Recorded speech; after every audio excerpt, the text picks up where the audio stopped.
Welcome, welcome, welcome. You're listening to the Ask Brien radio show on KHTS 1220 and 98.1.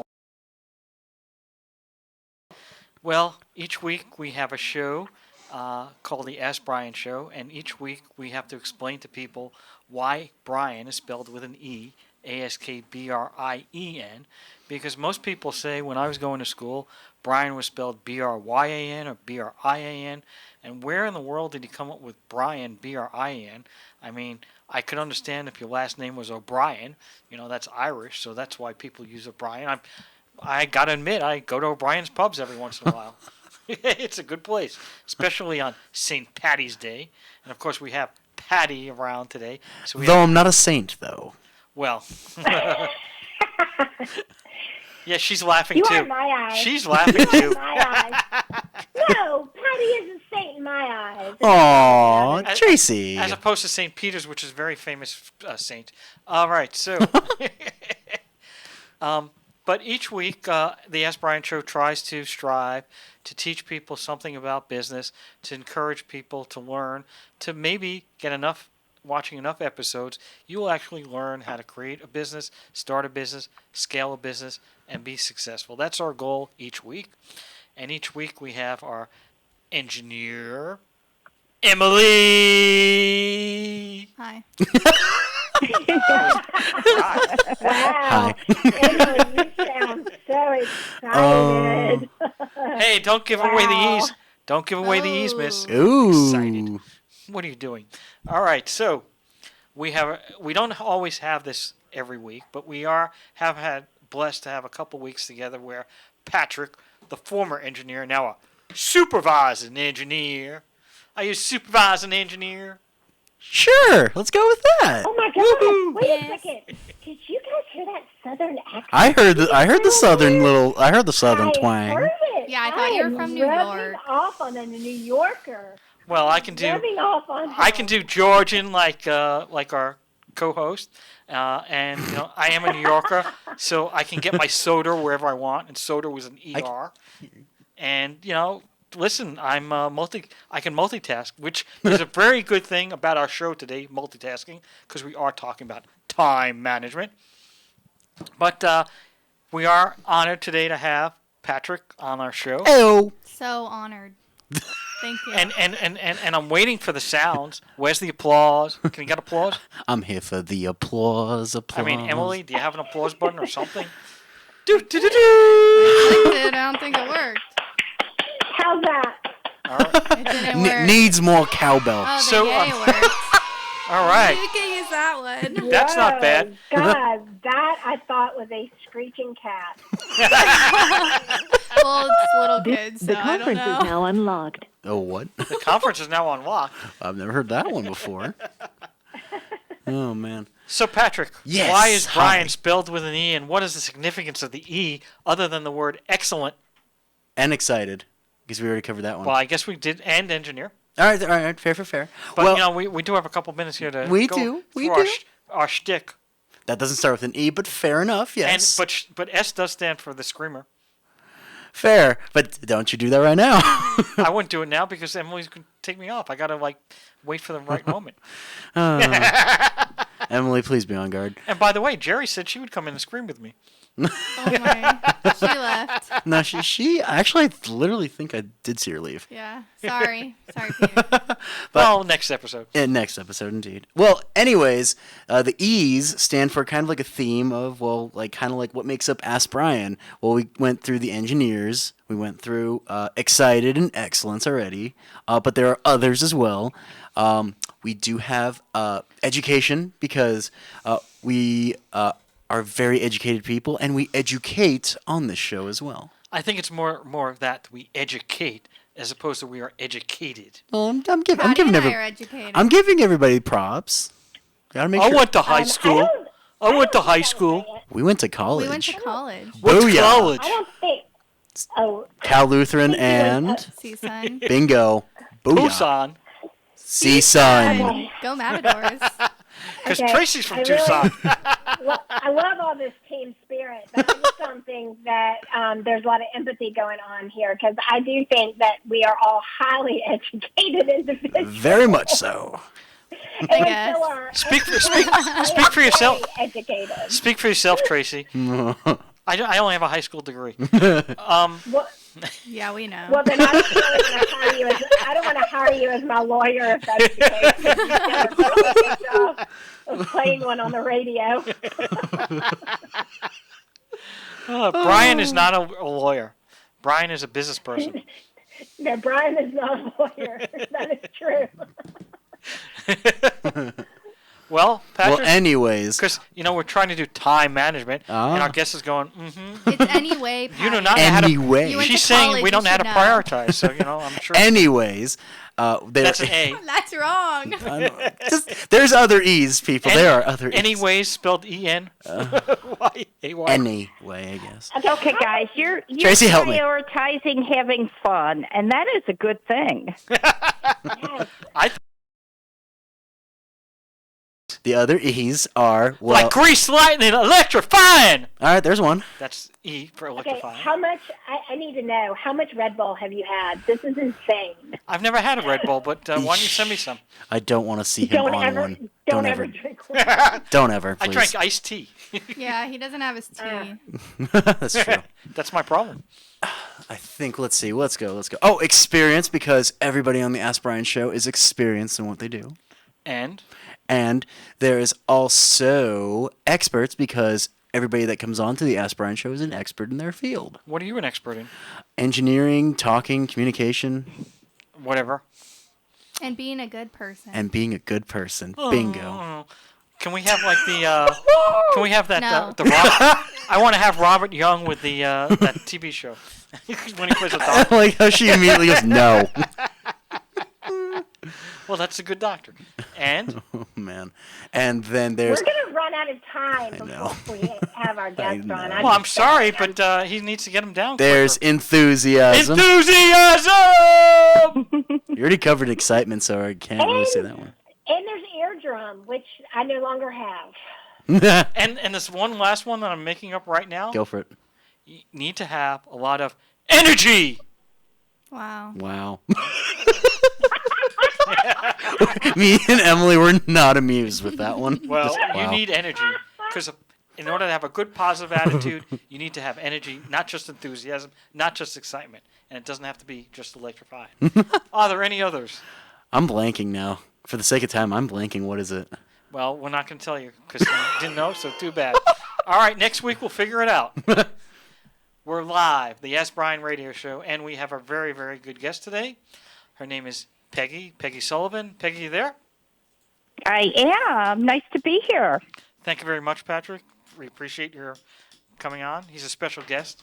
He doesn't come on every week, so we got to encourage another E. We got to encourage him to keep coming back. Thank you.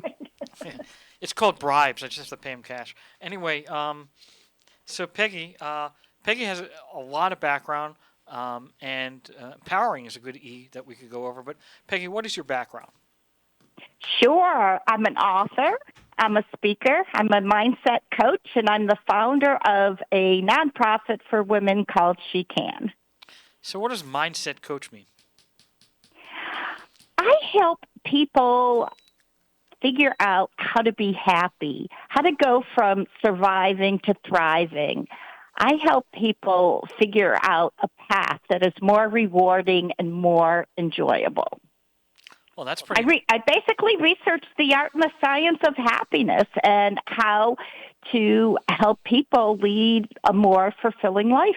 And it's been hard, right? The last couple of years have been really hard for people. So I've been really busy. It's been a real challenge, but it's been really rewarding too to see how people can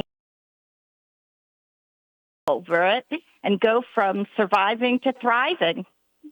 Well, that's quite an impressive background you have. I mean, and when you said happiness, one of my thoughts, because it has the word happiness in it, was remember watching a good movie called Pursuit of Happiness, and that was somebody who was down on his luck but continued to persevere, and did what he had to do to be successful, and that is actually a true story. So I totally like positive mental attitude. That's a very important topic. I think one person once told me your altitude is determined based on your attitude. So I think those things all play. So when we had discussed earlier, we were going to go over a little bit about time management. So and there's something called value-based time management. Can you explain to people what that means? Sure, I'd be happy to. Over the last couple of years, it's been pretty easy to see that people are really struggling. And a lot of the reason that people are really struggling is they don't have time for what's important to them. I did a survey with a couple of thousand people about a year and a half ago during the midst of COVID when it was just starting, and people were basically saying, I don't have time for what's important. I'm spending all my time on all these other things. I'm busy, but I'm not happy. And so I really wanted to see if I could develop a system to help people figure out how to really have time for the things in their life that they value. Too many people right now are saying, life is kicking my butt. I'm surviving. I'm not thriving. What do I do? What can I do? And I teach them a way to figure out what's important to them and then be accountable for making sure that those things happen on a day in, day out basis. Well, called value-based time management. Well, accountability is a very, very interesting concept. How do you make people accountable?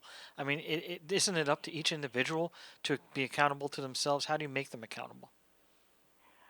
Well, when you show somebody how valuable something is, when people understand how important something is, when people see the benefits of something, that usually entices them to want to make it happen, to figure out anything that they can do to make it happen. So, for example, values is really all about understanding what's important to you. It's like your pathway to happiness. And if you don't know the things that make you happy, or you don't have those everyday rituals that you incorporate in your life, those things that are fun and those things that you do just because you're fun, you're really missing out on a quality of life. And so it's really about working with people and asking them, can you look back on your life? When were you the most proud? What did that look like? I know for me, I love having fun and I love playing. And every day I do childlike things to give myself a sense of playing. I take my 28-pound cat, I put him in a stroller and take him for a walk. And it is a lot of fun for me to do that activity and to watch how people respond. Fun is a value of mine.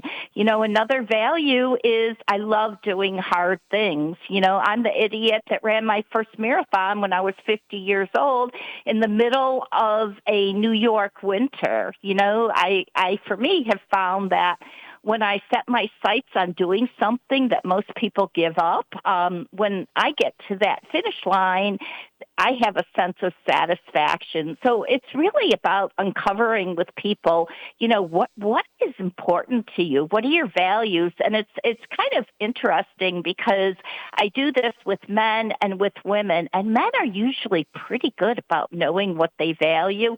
You can ask them, and, most of the time you ask my husband, what do you value? And it'll be food related for sure. It'll be sports related for sure. It'll include some type of golf, right? His answers are so predictable. But when you ask a woman that, who is so busy spending so much of her life taking care of other people, it's a really difficult question for a woman to answer. And so I really push people to sort of go beyond the obvious. Like, what are the things that create those wow moments in your life? Because we don't want to just exist. We want to have wow. We want to be excited and look forward to each day. And when you can come up with a way. So your original question was about accountability. I have a values report card that I do every single night. And I look at the values, the 3 or 4 values that I've decided are core to my happiness, and I mark myself pass or fail. And if I fail, I'm like, holy crap, I better get on the boat and make sure that I have this value in my life tomorrow because this makes me happy. And so it's really all about going from that, I'm busy, I've got appointments, I'm running here, running there, I don't know where the day is gone, to being very conscious and mindful that you're doing things that are important to you, things that really have huge value to you. I would think regarding values, I would think they change over time. Your values when you're 13 years old versus 25 versus 45 and even 65, I would think would change over time. Do you agree or disagree? Oh yeah, absolutely. You're spot on with that. When we're younger, we just want to be older. When we're older, we just want to be younger, right? But if you're just starting out with a career, having a title, earning money, those things are usually important to you. But as you get later in life, having time for family and friends becomes more important. You don't care as much about the car and the big house. So you are spot on. Your values change as we go through life. So when you have a to-do list, right, because this is time management, when you do have a to-do list, how do you determine what's the number one priority? How do you determine the priorities? Well, for me, I have a process that I go through. One thing I go through is really taking a look at something that's on my to-do list and to really understand if the effort is worth the impact. Am I going to get out of this what I'm putting into it? Because I don't know about you, like I have a grocery cart I carry around day in and day out, and I collect 1,001 things to do, but they're not all important. They all aren't rewarding for me. Some of them are time wasters. And so I go through a process of looking at how much is this effort required, how much effort is required to put into this, and how much impact am I going to get out of it? And if there's more effort than impact, I'm like, forget it. So for example, I had to go somewhere and bring a dessert. And I thought for 2 seconds about baking the dessert. And then I started to think about the time and the energy and how much I hate cooking. And I'm like, okay, I'm going to, go off to Publix and I'm going to buy a great dessert. And, that's going to save me time. I still accomplished the goal, but I'm not wasting my time on things that don't have value for me. Well, that's very similar to the concept of time value of money, right? You've got to do a couple of things. That's money side. It's not the only value, and it's not the only aspect of life. It's a big factor, though. Yeah, the other thing that I think a lot of times people get hung up on is, we tend not to have a lot of balance in our life. We want to have balance, and balance is usually a key indicator in terms of happiness. But most of us, we don't have a lot of balance in our life. And so having something as simple as a balancing chart in which you evaluate yourself, did I take care of my health today? Did I do something fun with friends? Did I focus on my career, love and partnership, personal growth? Am I doing all these different things? And when your life is an imbalance and you're only skewing towards a couple of different things, chances are you're not as happy. We're going to take a break. We'll be right back listening to KHTS 1220, 98.1 FM. Welcome back. You're listening to KHTS 1220 and 98.1 FM. That end is from New York. You know that, right? Listening to the Ask Brien radio show. Now you're just going to be overly defensive about it. Well, if you want me to start talking Georgian, I think I can. But anyway, where are we now? Where are we now? We all heard you do it. We heard you do it. Unsolicited, we heard you do it. I'm rubbing off on you. You can admit it. Exactly. Well, you did start out at one time in Florida near Georgia. So anyway, we're talking to our guest, Peggy Sullivan. She's an author. She's a speaker. She has a great experience in value-based time management and a whole bunch of other skills. But the last question we had, and we're going to get into that right before break, is opportunity cost. Now, the way I learned opportunity cost was if you have something and you want to get something else, you're going to probably have to give up one thing to get what you want because there's only so many hours in a day. That's the concept. And so I just wanted to know how you interpret opportunity cost and how you determine what to give up and what you want. Yeah, absolutely. That's a great question, by the way. And for me, it's the difference between being busy and being happy, right? I mean, we spend our lives being really, really busy. And there are a lot of times where we're just more focused on the outcome.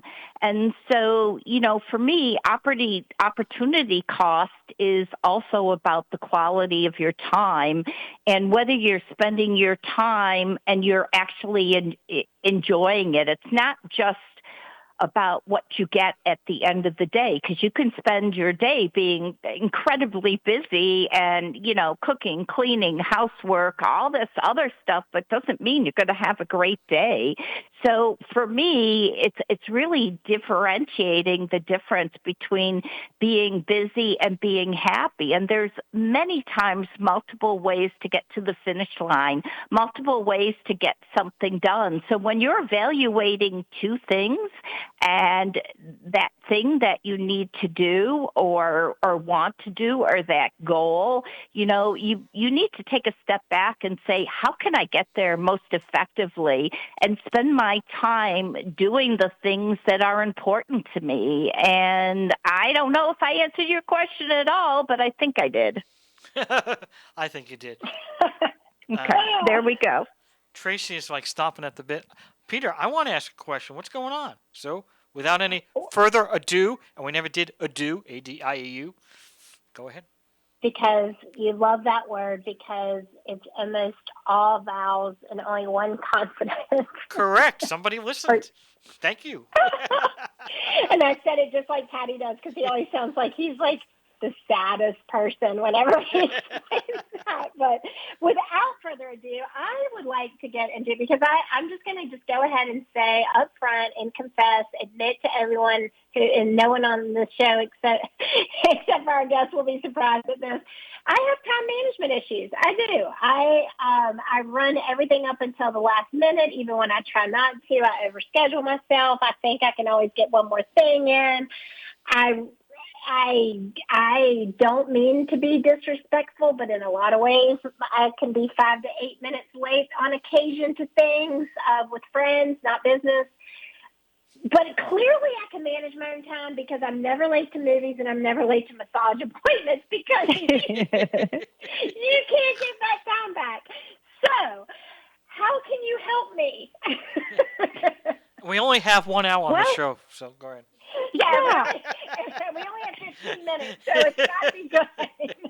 Well, I think you just answered your own question, and that is the things that are really important, you always make it to on time. So those other things that you're not making it to on time, that you're 5 or 8 minutes late, you don't value. And maybe you should flip that around and say, well, what about everybody else that is there? Do I not value them? Because it is not a good thing to waste other people's time.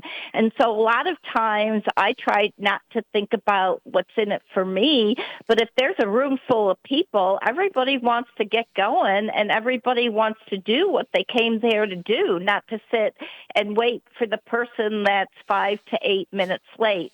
So for me, it's about respect, and it's about respecting the people that you set up an appointment with and showing them that respect. And you're probably an incredibly respectful person, so maybe if you change the paradigm and you start to think about other people and how valuable their time and their energy is, maybe it'll make you think, because clearly you're capable of being on time. If you can make it to massages and other things on time, you know how to do it.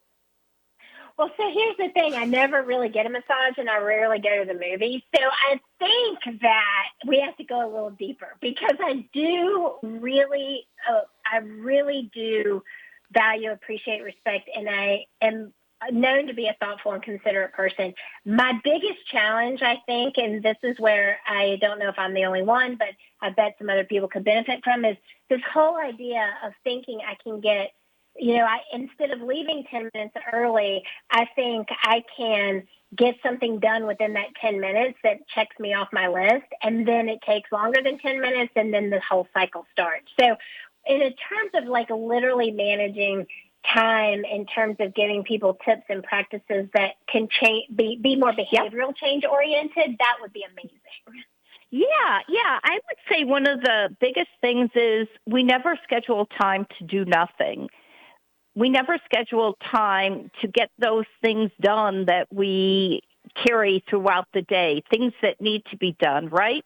We feel as though it's a successful day by overscheduling it. But when you schedule time to actually get work, not go to meetings, not to do things, but actually give yourself the time and the space. And I do that every day. I give myself an exceptionally long lunch hour because I know that I don't want to get to the end of the day and not have even started my work or have had time to exercise or call up a family member.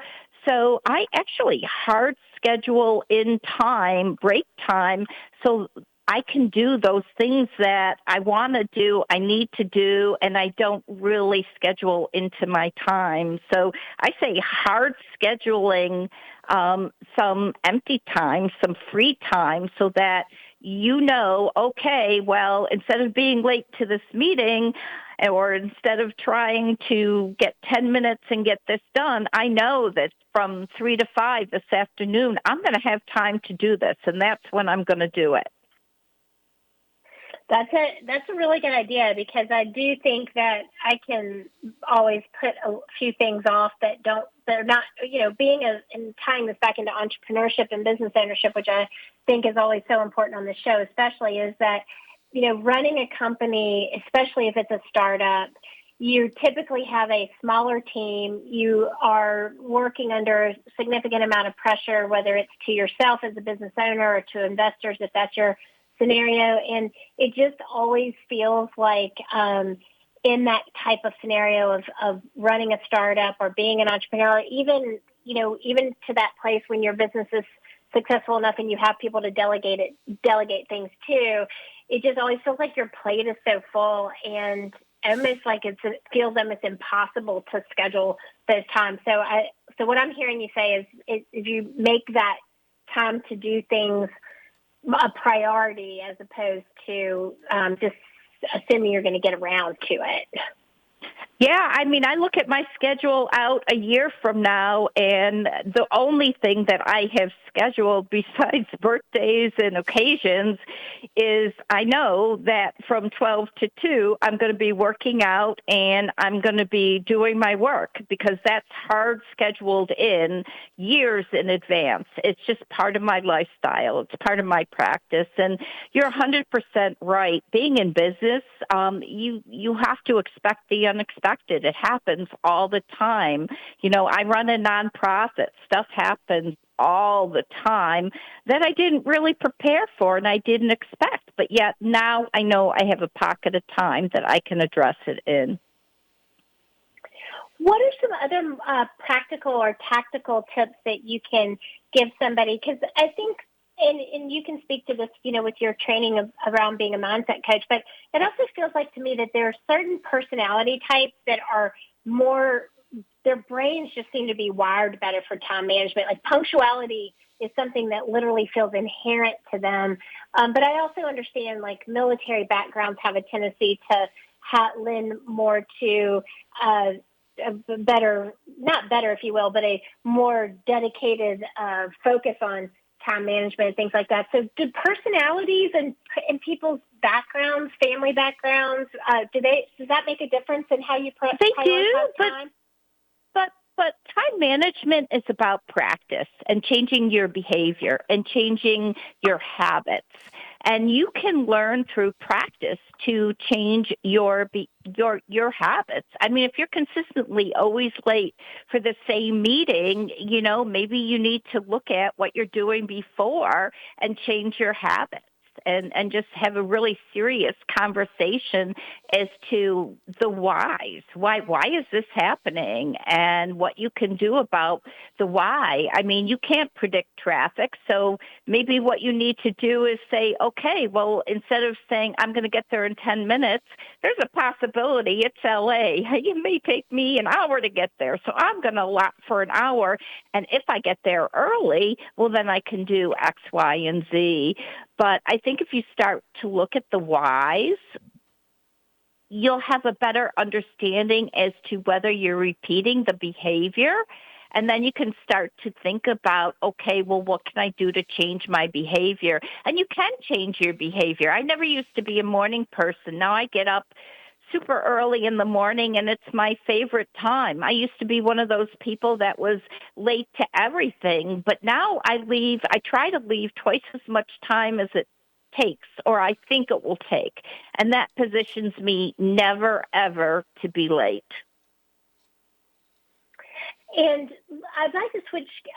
We have several more minutes before our break, so I wanted to take this opportunity to pivot a bit and ask you about your specific business yourself. You're a business owner. You have several, you run a nonprofit as well as for-profit businesses.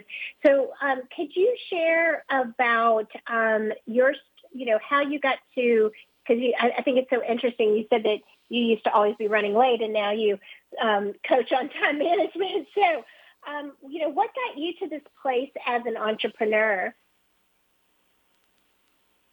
Well, I think for me, I do have multiple businesses, and I did go from the corporate life, which was pretty rigid and had a lot of tried and trues and processes and be here then and you can't be late and all of that. So I think a lot of my background, but I think what I'm really learning to prepare for is that stuff has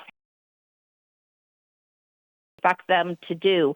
Things go wrong, and we need to make sure that we're prepared for all of those things that could potentially go wrong. When I look at something, I try to think, okay, well, if it goes well, what does it look like? But if it goes wrong, what does it look like? And what am I going to do to respond to that? And I try to really think things out a little bit more methodically. What's the repercussion of this decision? What could potentially happen based on that decision? Just even being more planful in how I spend my time, the things that I do, and the goals that I decide I'm actually gonna go after, because we all need a sense of accomplishment, and it's so important, especially in today where there are so many things out of our control, that we do have some things that we feel really good about, and we feel like we're owning them and we're acing them, and that we've got control over them, and I think that's really important. But the other thing is, a lot of times we look at something big that needs to be done, and we totally freak out. It's a huge task. And a lot of times you can break that task into little micro steps, micro moments.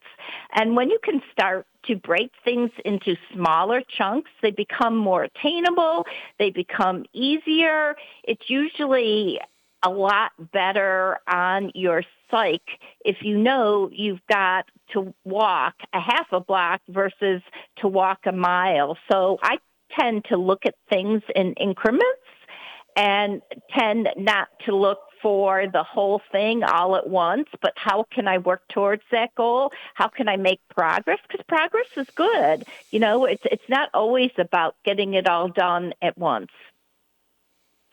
And what is, as an entrepreneur and with the multiple different businesses that you have, what are one of the biggest challenges that you've faced in starting and growing your business? I would say people, and hooking up with resources that really understood your goals and people that really understood what was expected of them and were able to deliver. I mean, when you make bad decisions about people, nothing in your team or on your team can work. You know, if you underestimate what they're capable of, what their skill set is, what they can accomplish, it just never turns out well. And so I think it's really important to make sure that you go through all the time and energy to put the right people in the right places. I started my nonprofit, and it's taken me 4 years to get the right people in the right places. I've had so many people, good people, but not necessarily using their assets or using their skills best. You know, I maybe hired them or put them into a position because it made sense, but I really wasn't thinking about what they were bringing to the table, how they fit into the organization, and how we would all work together and harmonize. I mean, building a team is so important if you want a well-functioning organization. You guys love each other. You talk to each other. You know, you're able to work. You're able to play. That is so important. And a lot of times we don't have that harmony at work. So I say, you know, having good people is important, but also having good goals and strategies on how to realize those goals. You know, too often we just say things are going good and we don't measure them.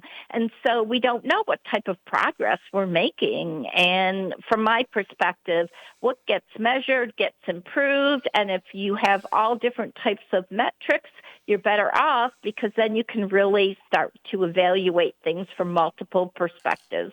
We'll be right back. You're listening to KHTS 1220, 98.1 FM. Welcome back. You're listening to KHTS 1220, 98.1 FM, the Ask Brien Show with our special guest Peggy and my co-host.